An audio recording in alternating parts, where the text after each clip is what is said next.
क'क्राझार जिल्ला पाटगाव थानानि सिङाव थानाय जाहारबारि गामियाव दुलाराय बर' फरायसा आफादनि लोगो गाहाय नेतारि दिनेश ब्रह्म बिथांनि दैदेननाय मिरु एबसुनि हानजाया दुखुथिया हेमन्त नार्जारिखौ गावथारनाय जाथायखौ खौरां लानो बिथांनि नखराव दावबायहैदों।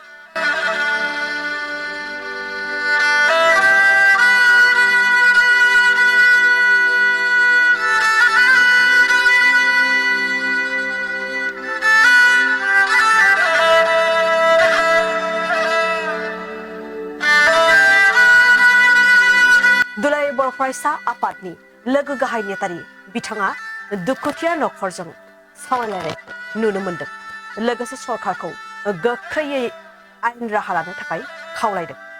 बे खौरां लाफैनाय हाबाफारियाव क'क्राझार जिल्ला एबसुआबो बाहागो लाफादों। दुलाराय बर' फरायसा बुंथिगिरि अबिद नार्जारि, फोनांजाब नेतारि बिरखां नार्जारि आरो लोगो सोलोंथाइ नेतारि रमिय कुमार बसुमतारिया बाहागो लानायखौ नुनो मोन्दों।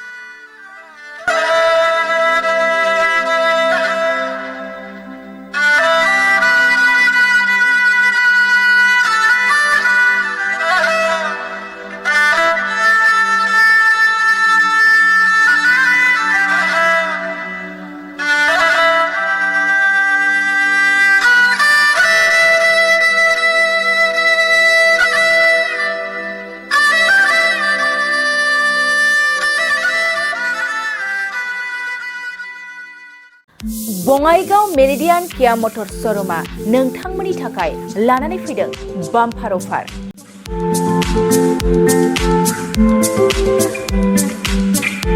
नोंथांमोना सोरबाफोर मेरिडियान किया मटर श'रुमनिफ्राय गारि बायनो गोसो दं अब्ला बङाइगावआव थांनानै बायहैनो हागोन।